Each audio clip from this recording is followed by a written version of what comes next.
It's 7 o'clock in the morning on the West Coast, 10 o'clock in the morning on the East Coast, 2 p.m. in London, 5 p.m. in Saudi Arabia, and in Malaysia, it's 1982. I'm Jay Sheldon, and I'm not wearing pants. Hey, Chaotic Robot. Yes, indeed, we have a new camera angle. I threatened you with this last stream, and here it is. This is me.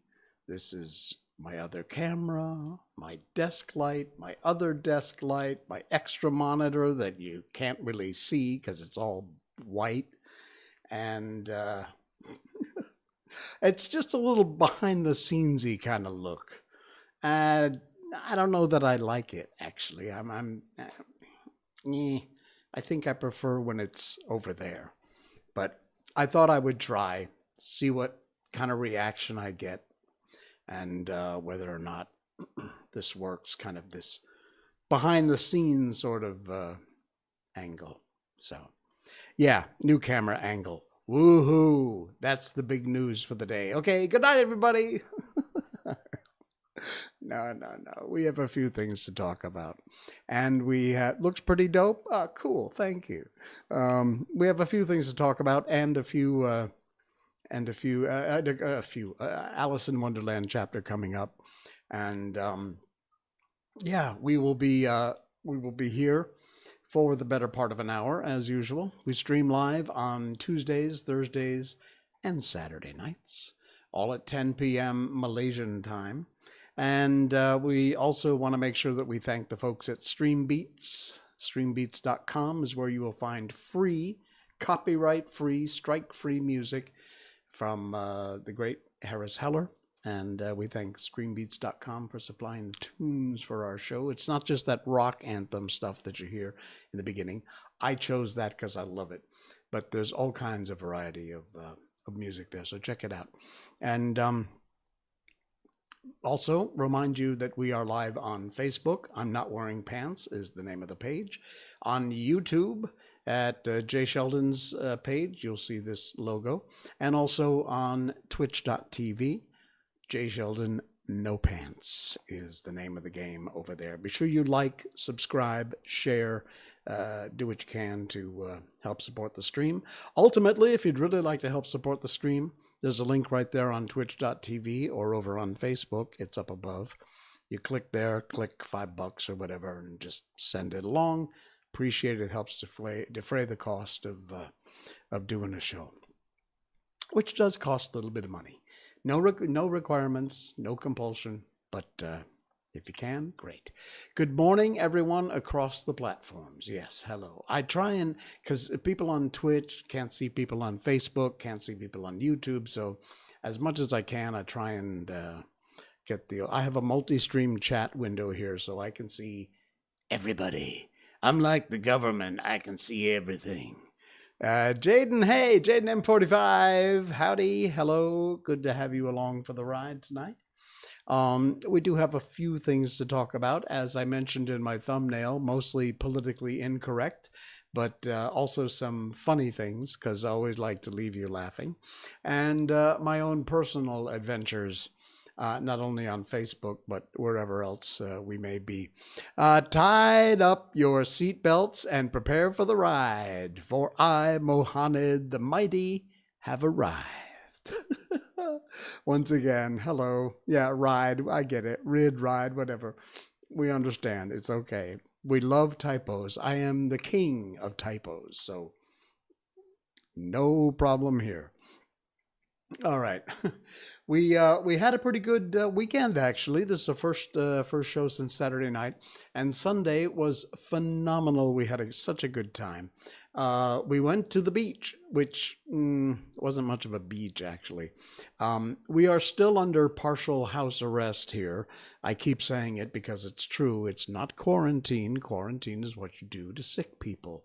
We are under some form of house arrest.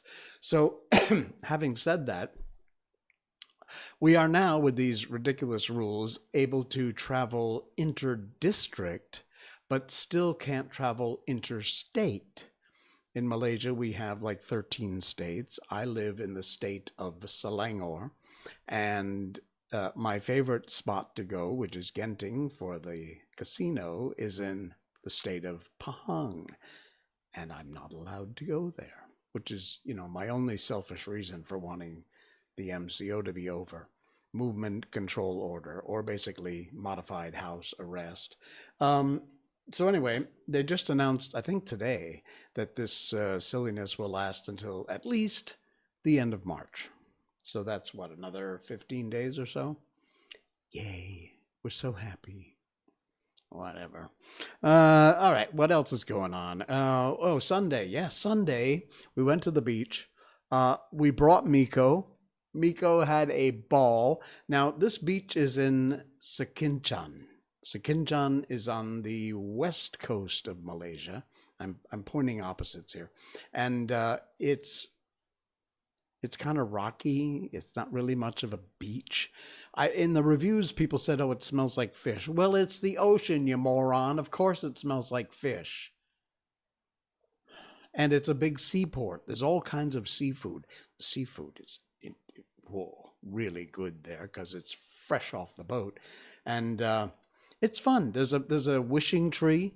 You buy these little red ribbons, you make a wish, and you throw it up and get it tangled in the tree. It says that the higher the ribbon goes, the more likely your wish is to get granted. So we'll know whether that's true or not. I'll get some pictures. We'll share those coming up. I think I'll be able to do that. And also, the beach is mostly pretty rocky. There's not much beach, a little bit, but it's full of shells. It's incredible how many shells there are. There's shells everywhere. That reminds me, I put some shells in my shorts that I was wearing, and I forgot to take them out. Remind me to take the shells out of my shorts. That doesn't sound good, does it? So I got to remember that. Indeed, the floor is made out of floor. Well, yes, it is. No, they're not crushed shells. They're actual full-on shells. Anyway, the tide was also out, so that added to the smell of the sea. I don't mind. I love the sea. I love the ocean. I always connect when I'm at the ocean. But sadly, Miko was not able to get actually in the water. I was hoping to give her a chance to jump in the sea and get a little salt water, but she couldn't do that because it was way, way out there. And it was fun. We had a good time. We ate some food while we were there on the beach, and I promised Miko an ice cream if she behaved, so she got an ice cream. But the downside is that I am a Matsale, which is kind of the white guy, the Caucasian guy, and I live in a tropical country. Seashells by the seashores. Okay, you win. So I am the freckled. My hair used to be red. When I was a kid, it was carrot red. I was a carrot top. Over the years, it got more brown. Now it's got a little bit of gray and thinning and all that in there. It's still kind of an auburny brown, but as a kid, my hair was carrot top red. And I got freckles all over the place. And so I sunburn. I don't tan. One summer, I actually made, when I lived in Key West in Florida, I actually made a project out of trying to not sunburn and trying to tan. So I had this whole chart, and I would go out for X amount of time. I'd put on the right sunblock. I'd put on a little less sunblock or a higher SPF or lower, and I timed it. And at the end of the day, I got sunburn because that's what I do. These Irish, Scottish, French genes coursing through my bloodstream. Well, let me give you an example of what I'm talking about. This was my neck on Sunday night. Yeah, that's actually my neck. I called it the Indonesian flag or the Singapore flag, because basically the Singapore and Indonesian flag, somebody else mentioned Poland, is red on the top, white on the bottom. So basically, that's what I came away from. That was my memento from the beach. I completely forgot. It's been so long since I've been out in the sun for, other than out in the yard here. But I have not been to the beach in years.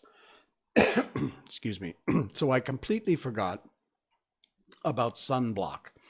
So yeah, ouch is exactly the word for it. Jaden, Mohammed, and Chaotic all said ow and ouch. You know what? The good news is it's not too bad now. I actually, I don't know if you can see on the other camera on the B cam here. Yeah, you can't really see it, but it's not bad. It didn't really peel, and it's kind of okay. So I guess it wasn't as bad as it seems, but yes, I'm feeling better. I was heaty for a couple of days. Today, a little bit. Here in Asia, we have something we call feeling heaty. It's basically when, you just kind of feel a little warm. In America, we never use that phrase, at least not in my family. But here, it's used all the time. Oh, I'm feeling heaty. Kind of like you have a temperature, but your body feels hot. Heaty is a thing. So, yeah, that was... in fact, the label, I don't know if you can read that. It says, in the dumb things Matsale's do department, went to the beach and came home with a tattoo of the Singapore flag, or the Indonesian flag, as the case may be. But I'll tell you about that in a minute. Here we go. This was, let's see, we might have to do some adjusting here. Yeah, hold on. Let me move this thing around. There. Okay. This is the wishing tree. You can see here all the red ribbons that have been thrown up in the tree for wishes. And that's, of course, Miko and me. There we go. That's the wishing tree. It's a rather cool thing, actually. They sell these little ribbons. Just small, minor little donation you make, and a very famous tree there in Sekinjan. There's Miko checking out some bubble blowers on the beach. It's like showing off my family album. There we are. You see what I'm saying about the beach? It's quite rocky. There's a lot of junk. Look at this. These freaking people just drop their crap and just leave it there. It's like there are garbage cans on the beach, but the people are so freaking stupid. They just throw crap on the beach and leave it there. It's kind of gross. Have a little respect, people, huh? Seriously. Yeah, look at that. Bottle, bottle, bottle. They're all just scattered all over the place. And this is not something that came in on the tide. Yeah, screw them, exactly right. Central Florida beaches. Oh, sadly, yeah. Key West, the beaches are not too bad. They're pretty well kept up with. That's where I lived for 5 years. Here's the rocks I was talking about. Miko loved it. She loves climbing. She wants to be high. She loves being up on top of things, so she will jump up on benches and rocks, and she absolutely loved hanging out there. But you see that? You see the kind of, it's a little bit of beach, a lot of shells, a lot of rocks. That's not actually water. That's mud. The water's way out there, so it was impossible to get to. There's the girl. There we go. And there you see the fishing boats and stuff. That was a canal that came up, and the high tide. This is how low the tide was. You'll see that boat was kind of dry docked. Right there. I'm bringing my mouse over top. You see the height of where normally the high tide would bring the water into. So rather cool. We had a great time. Some kites, a couple of birds flying through. Lucky snap there. Oh, actually, that gives you a good idea too. You can see here at the beach where kind of the grass ends and the beach starts. Is this boring? Sorry, it's my holiday snaps. You have to bear with me. I'm showing off my dog, all right? There she is climbing on the rocks again. And yeah, that's about it. Cool. All right. That's the adventure from Sunday and my lovely sunburn. Okay, here's another one. Now we're going to get into some of this political crap I promised you. Do not be distracted. This should remind you because a lot of you have likely forgot. I want answers about Hillary's emails and laptop, Epstein's flight logs, and Hunter's laptop. Don't let them change the subject. I know, we switched suddenly. We went from holiday snaps to politically incorrect. But seriously, I saw this earlier and I thought, how true. All this stuff to distract you from the things you really should be concentrating on. Like the Harry and what's-her-ass interview with Oprah crap, whatever. Yeah, fine. Okay, dump that. What else we got? Oh, this is so cool. Wait, I gotta put this part up first. This map was translated from a verse in, I'm never going to pronounce this right, Mahabharata, where Dhritarashtra, sorry, I know I bungled that up, asks Sanjay, how would the world look like from space?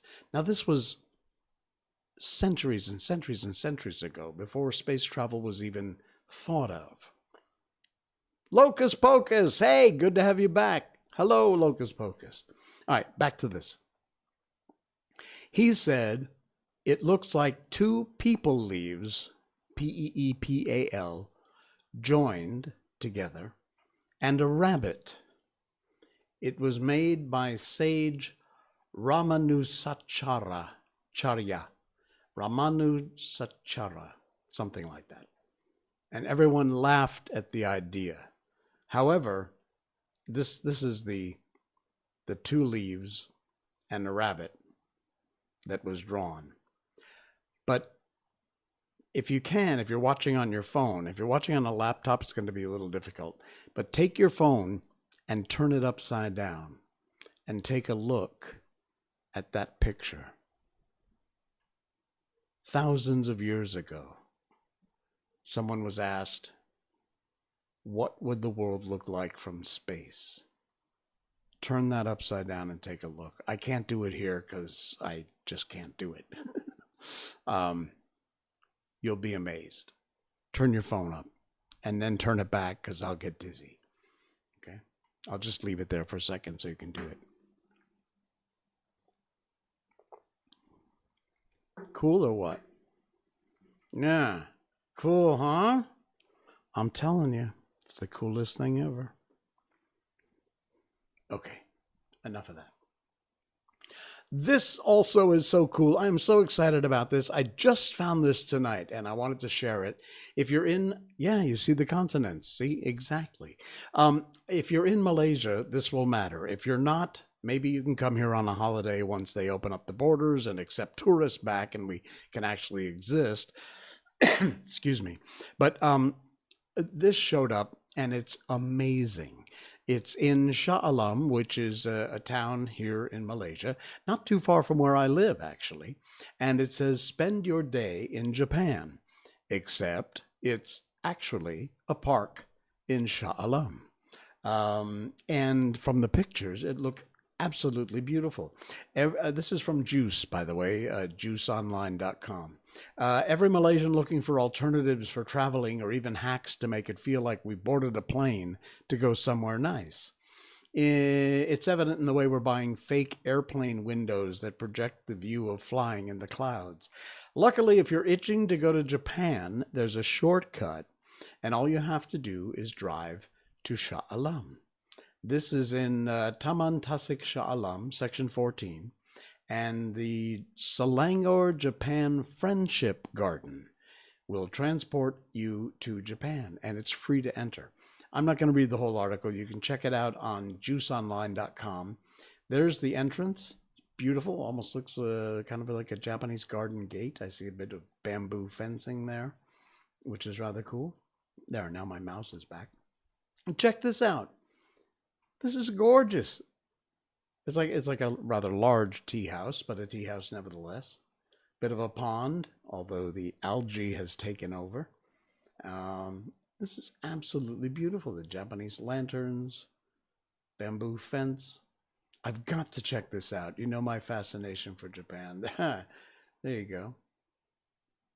Absolutely beautiful. Well crafted too. Whoever did this kind of had a little bit of knowledge of Japanese gardens. I would assume, since it's the Selangor Japan Friendship Garden or something like that. But I can't wait to get there. It looks absolutely beautiful. Garden's open from 10 a.m. to 7 p.m. And you can have yourself a bit of a picnic in Japan. There you go. How nice is that, huh? Very cool. And it's probably a half an hour or less away from where I lived. Yeah, how did I miss this when I was in Malaysia? I don't, it may not have been here when you were in Malaysia. I have a feeling it might be fairly new. I don't know. It doesn't say in the article how long the garden's been there, but I will definitely check it out. I'll get some pictures and I'll share them. I would love to take Miko there. That would be cool. Sadly, I couldn't find anywhere whether it's a dog-friendly park or not. And often in Malaysia, it ain't. I'll find out. I hope it is, because that would be really cool to have Miko go to the Japanese park there. Very cool. All right, here's one I got to share with you. I have to share this with you. You'll see the picture, okay? A mouse was put at the top of a jar filled with grain. He was so happy to find so much food around him that he no longer felt the need to run around searching for food. Now he could happily live his life. After a few days of enjoying the grains, he reached the bottom of the jar. Now he was trapped, and he couldn't get out. He now has to solely depend upon someone putting grains in the same jar for him to survive. He may not get the grain of his choice, and he can't choose either. Here's the lessons to learn from this little story. Short-term pleasures can lead to long-term traps. Living on benefits, furlough, spoiled by parents, perhaps. If things are coming easy and you're getting comfortable, you're getting trapped in dependency. When you're not using your skills, you will lose more than your skills. You lose your choices, and you lose your freedom. And finally, freedom does not come easy, but it can be lost very quickly. Nothing comes easy in life, and if it comes easy, maybe it's not worth it. I loved that when I saw it. Very cool. Yes, this is a friend of mine who does very strongly feel that Biden-Harris should be impeached. He starts every post with that, which is fine. He's perfectly entitled to his opinion, I hope. Why did we want to talk about Tucker Carlson? Oh, no, that's something else. This is cool. Check this out. Hold on, I got to move it over a little bit. Watch this guy. It's just mundane crap, but check this guy out. He is actually painting the signs, and I didn't know they did this by hand. I thought there was like a stencil. You know, you put the stencil down and you just paint, and apparently that little bucket that he's rolling around here, see that? He's got the paint roller, and then he's following it with this bucket. That's full of those little glass bead things that make it reflect. It's so, now check this out. This guy's got skills, mad skills. Look at this. This is, for all intents, freehand. That is so cool. Can you tell what he's writing? Bus. I saw that. I thought, oh my God, that's insane. There's boxes for him to go by. I'm assuming he's probably done this so long, it's like he doesn't even need to think about it. But this is absolutely the coolest thing. When I found this, I wanted to share it with you. Oh, bus stop. Okay, so here comes an O. Look at that. Bam. How does he? That's amazing. And it's all, and knows just where to put his feet so he doesn't step on what he's already written. What is that? 6 or 9? Check it out. Look at that. It's perfect. Insane. Absolutely insane. Incredible. That's wild. Okay, we got one more? Yes. Okay, one more. One more little gem here I found. Things to think about. This is kind of funny. What if my dog only brings back the ball because he thinks I like throwing it? It's very true. If poison is past its expiry date, is it more poisonous or no longer poisonous? Which letter is silent in the word scent? The S or the C? Do twins ever realize that one of them wasn't planned? Something to think about. Yeah, I've seen, these are not new, but they just hit me. It was nice to see a nice collection of them all together in one. Why is the letter W in English called double U? Shouldn't it be called double V? Maybe oxygen is slowly killing you. It just takes 75 to 100 years to fully work. Every time you clean something, you make something else dirty, which is true. The word swims upside down is still swims. It's kind of like our map before. Now this I did not know. I haven't seen this one before. Intentionally losing a game of rock, paper, scissors is just as hard as trying to win. That's got to be something to do with statistics or something like that. But that's the one that really hit me. I thought, how cool is that? But I assume that is likely true. Intentionally trying to lose a game of rock, paper, scissors is just as difficult as trying to win. So just leave it to chance, huh? Why not? Okay, coffee time. Very nice. Sorry. Yet another cough, away we go. Okay. Where did we go from here? We're going to Alice, aren't we? Yeah, I think we are. Cool. My brain hurts and I don't like using my brain. Then don't. It's okay. Actually, you can put it on autopilot and it'll just roll. We're going to move on to Alice in Wonderland. We've done about a half an hour of complete buffalo sandwich, or BS. And it is time to move on because I have a feeling this chapter might be long. I don't know. I haven't read ahead. I never do. But this is Alice in Wonderland. And we started with The Wonderful Wizard of Oz by L. Frank Baum. We read through all of that. And then we moved on to Alice in Wonderland. These books come from the Gutenberg Project, which is gutenberg.org. You can check it out. They've got all kinds of books. It's all the classics. They are free. They're in the public domain.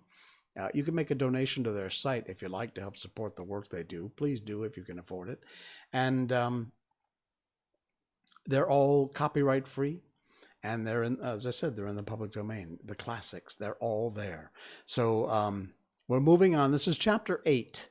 It is the Queen's Croquet Ground. I am sure this is going to get interesting because so far we found out that when Lewis Carroll wrote this, he must have been on something because it is weird. Very weird. Hold on, just one quick. Sorry, missed last week's weird interview. It's here, but listening while helping in my garden. Well, that's nice. Do your gardening. You can just listen along. And hi, Invis Toby. Good to have you along for the ride here. All right, chapter 8, Alice in Wonderland, the Queen's Croquet Ground.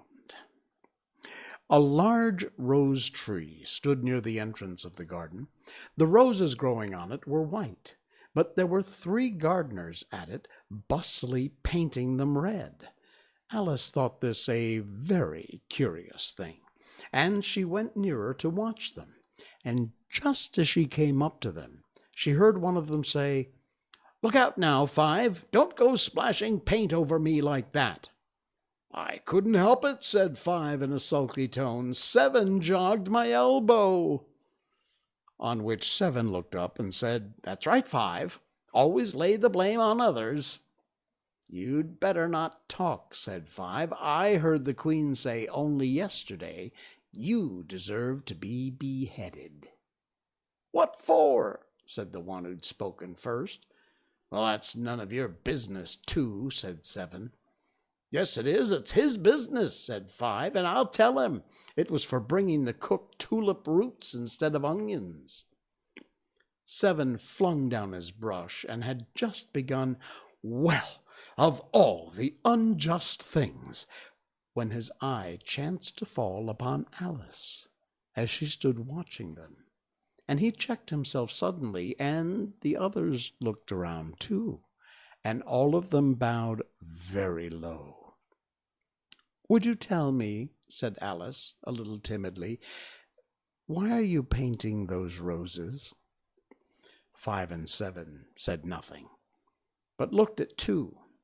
Two began in a low voice, "Why, the fact is, you see, miss, this here ought to have been a red rose tree, and we put a white one in by mistake, and if the Queen was to find out, we should all have our heads cut off. So, you see, miss, we're doing our best afore she comes to—" At this moment, Five, who'd been anxiously looking across the garden, called out, "The Queen! The Queen!" and the 3 gardeners instantly threw themselves flat upon their faces. There was a sound of many footsteps, and Alice looked round, eager to see the Queen. First came 10 soldiers carrying clubs. These were all shaped like the 3 gardeners, oblong and flat, with their hands and feet at the corners. Next, the 10 courtiers. These were ornamented all over with diamonds, and walked 2 and 2, as the soldiers did. After these came the royal children. There were 10 of them, and the little dears came jumping merrily along, hand in hand, in couples. They were all ornamented with hearts.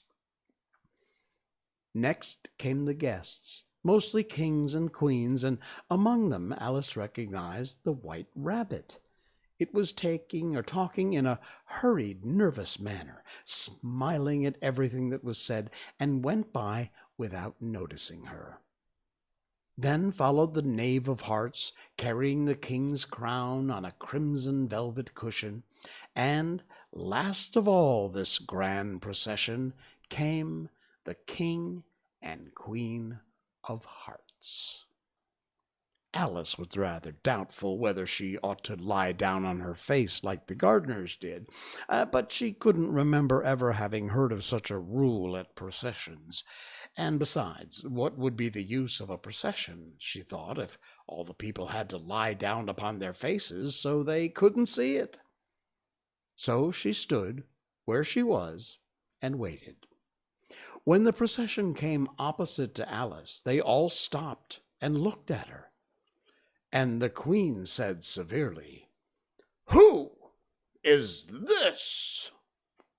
She said it to the Knave of Hearts, who only bowed and smiled in reply. "My name is Alice, so please your Majesty," said Alice very politely, but she added to herself, "Why, they're only a pack of cards. After all, I needn't be afraid of them." "And who are these?" said the Queen, pointing to the 3 gardeners who were lying round the rose tree. For, you see, as they were lying on their faces, and the pattern on their backs was the same as the rest of the pack, she couldn't tell whether they were gardeners or soldiers or courtiers or three of her own children. "How should I know?" said Alice, surprised at her own courage. "It's no business of mine." The Queen turned crimson with fury, and after glaring at her for a moment like a wild beast, screamed, "Off with her head! Off!" "Nonsense!" said Alice very loudly and decidedly, and the Queen was silent. The King laid his hand upon her arm and timidly said, "Consider, my dear, she's only a child." The Queen turned angrily away from him and said to the knave, "Turn them over." The knave did so very carefully with one foot. "Get up," said the Queen in a shrill, loud voice, and the three gardeners instantly jumped up and began bowing to the King, the Queen, the royal children, and everyone else. "Leave that off," screamed the Queen. "You make me giddy." And then turned to the rose tree. She went on, "What have you been doing here?" "May it please your Majesty," said Two in a very humble tone, going down on one knee as he spoke, "we were trying—" "I see," said the Queen, who had meanwhile been examining the roses. "Off with their heads!" And the procession moved on. Three of the soldiers remained behind to execute the unfortunate gardeners, who ran to Alice for protection. "You shan't be beheaded," said Alice, and she put them into a large flower pot that stood near by. The three soldiers wandered about for a minute or two, looking for them, and then quietly marched off after the others. "Are their heads off?" shouted the Queen. "Their heads are gone, if it please your Majesty," the soldiers shouted in reply. "That's right," shouted the Queen. "Can you play croquet?" The soldiers were silent and looked at Alice, as the question was evidently meant for her. "Yes," shouted Alice. "Well, come on, then," roared the Queen, and Alice joined the procession, wondering very much what would happen next. It's a fine day," said a timid voice at her side. She was walking by the White Rabbit, who was peeping anxiously into her face. "Very," said Alice. "Where is the Duchess?" "Hush, hush," said the Rabbit in a low, hurried tone. He looked anxiously over his shoulders as he spoke, and he raised himself upon tiptoe, put his mouth close to her ear, and whispered, "She's under sentence of execution." "What for?" said Alice. "Did you say, 'what a pity'?" the Rabbit asked. "No, I didn't," said Alice. "I don't think it's a pity. I said, 'what for?'" "She boxed the Queen's ears," the Rabbit began. Alice gave a little scream of laughter. "Oh, hush!" the Rabbit whispered in a frightened tone. "The Queen will hear you. You see, she came rather late, and the Queen said—" "Get to your places!" shouted the Queen in a voice of thunder, and people began running about in all directions, tumbling up against each other. However, they got settled down in a minute or two, and the game began. And Alice thought she had never seen such a curious croquet ground in her life. It was all ridges and furrows. The balls were live hedgehogs, the mallets were live flamingos, and the soldiers had to double themselves up and stand on their hands and feet to make the arches. The chief difficulty Alice found at first was in managing her flamingo. She succeeded in getting its body tucked away comfortably enough under her arm, with its legs hanging down, but generally, as she had gotten its neck nicely straightened out, and was going to give the hedgehog a blow with its head, it would twist itself round and look up in her face with such a puzzled expression she couldn't help bursting out laughing. And when she had got its head down and was going to begin again, it was very provoking to find that the hedgehog had unrolled itself and was in the act of crawling away. Besides all this, there was generally a ridge or a furrow in the way wherever she wanted to send the hedgehog to. And as the doubled-up soldiers were always getting up and walking off to other parts of the ground, Alice soon came to the conclusion that this was a very difficult game indeed. Well, the players all played at once, without waiting for turns, quarreling all the while and fighting for the hedgehogs. And in a very short time the queen was in a furious passion, and went stomping about, saying and shouting, "Off with his head!" or "Off with her head!" about once every minute. Well, Alice began feeling very uneasy, to be sure. She had not as yet had any dispute with the queen, but she knew it might happen at any minute. And then, she thought, what would become of me? They're dreadfully fond of beheading people here. The great wonder is that there's anyone left alive. She was looking about for some way of escape and wondering whether she could get away without being seen, when she noticed a curious appearance in the air. It puzzled her very much at first, but after watching it a minute or two, she made it out to be a grin, and she said to herself, "It's the Cheshire Cat. Now I shall have somebody to talk to." "How you getting on?" said the cat, as soon as there was a mouth enough for it to speak with. Alice waited till the eyes appeared, and then nodded. It's no use speaking to it, she thought, till its ears have come, or at least one of them. In another minute the whole head appeared, and then Alice put down her flamingo and began an account of the game, feeling very glad she had someone to listen to her. The cat seemed to think that there was enough of it right in sight, and no more of it appeared. "I don't think they play at all fairly," Alice began, in a rather complaining tone, "and they all quarrel so dreadfully one can't hear oneself speak, and they don't seem to have any rules in particular, at least if there are, nobody attends to them, and you've no idea how confusing it is. All the things being alive, for instance. There's the arch I've got to go through, next walking about at the other end of the ground, and I should have croqueted the queen's hedgehog just now, only it ran away when it saw mine coming."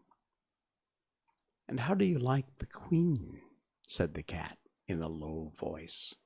"Not at all," said Alice. She's so extremely—" And just then she noticed that the queen was close behind her, listening.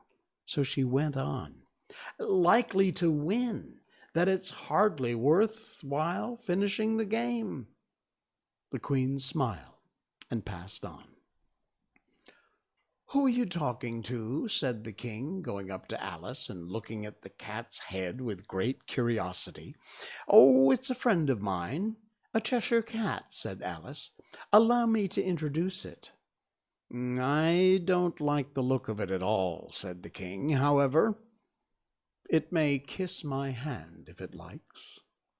"I'd rather not," the cat remarked. "Don't be impertinent," said the king, "and don't look at me like that." He got behind Alice as he spoke. "A cat may look at a king," said Alice. "I've read that in some book, but I don't remember where." "Well, it must be removed," said the king very decidedly, and he called the queen, who was passing at the moment. "My dear, I wish you would have this cat removed." The queen had only one way of settling all difficulties, great or small. "Off Off with his head, she said, without even looking around. I'll fetch the executioner myself, said the king eagerly, and he hurried off. Well, Alice thought she might as well go back and see how the game was going on as she heard the queen's voice in the distance, screaming with passion. She had already heard her sentence 3 of the players to be executed for having missed their turns, and she did not like the look of things at all, as the game was in such confusion that she never knew whether it was her turn or not. So she went in search of her hedgehog. Well, the hedgehog was engaged in a fight with another hedgehog, which seemed to Alice an excellent opportunity for croqueting one of them with the other. The only difficulty was that her flamingo was gone across to the other side of the garden, where Alice could see it trying in a helpless sort of way to fly up into a tree. Well, by the time she'd caught the flamingo and brought it back, the fight was over, and both the hedgehogs were out of sight. But it doesn't matter much, thought Alice, as all the arches have gone from this side of the ground. So she tucked it away under her arm, that she might not escape again, and went back for a little more conversation with her friend. When she got back to the Cheshire Cat, she was surprised to find quite a large crowd collected around it. There was a dispute going on between the executioner, the king, and the queen, who were all talking at once, while all the rest were quite silent and looking quite uncomfortable. The moment Alice appeared, she was appealed to by all 3 to settle the question, and they repeated their arguments to her, though, as they all spoke at once, she found it very hard indeed to make out exactly what they had said. The executioner's argument was that you couldn't cut off a head unless there was a body to cut it off from, and that he never had to do such a thing before, and he wasn't going to begin at this time in his life. The king's argument was that anything that had a head could be beheaded, and that you weren't to talk nonsense. The queen's argument was that if something wasn't done about it in less than no time, she'd have everybody executed, all round. It was the last remark that made the whole party look so grave and anxious. Alice could think of nothing else to say but, "It belongs to the Duchess. You'd better ask her about it." "No, she's in prison," said the queen to the executioner. "Fetch her here." And the executioner went off like an arrow. The cat's head began fading away the moment he was gone, and by the time he had come back with the Duchess, it had entirely disappeared. So the king and the executioner ran wildly up and down looking for it, while the rest of the party went back to the game. And that is tonight's chapter in Alice in Wonderland. This is so cool. It's just so weird. Oh man, but it's fun. It's a lot of fun. Hope I'm not boring you. Coming up next time in our stream on Thursday night, we will do chapter 9, The Mock Turtle's Story. And that will be coming up on Thursday. So that'll be fun. All right. I think we're just about done. We changed camera angles tonight. This is a new one. It's like a little behind the scenes, break the fourth wall sort of look here. I'm not sure I like it. It's a little weird. You can't really see much of anything that's going on because everything's all blurred out and this is too bright. But we thought we would switch it up a little bit. I am strongly thinking about sticking it back to its old position because this is just kind of weird. I don't know. It's kind of cool, but kind of weird. Yeah, we'll figure it out. You'll see on Thursday. Make sure you join us. We're live on Facebook. I'm Not Wearing Pants is the page. Please like the page, subscribe, share, comment, and also on YouTube, on Jay Sheldon's YouTube channel, you'll see this logo. And twitch.tv is Jay Sheldon No Pants. Subscribe, like, share. If you're on YouTube, you can hit the little bell notification somewhere down here, and that will also let you know when we are live. Thank you. Thank you for joining me tonight. We had a lot of fun. Talked about a lot of stuff and had a very weird croquet game in Alice in Wonderland. All right, guys. That's it. We're done. We're out of here. I will see you again on Thursday night. And thank you. Thanks for joining. Thanks for sharing and liking and subscribing. Until then, I'm Jay Sheldon, and I'm not wearing pants. Good night. Yo.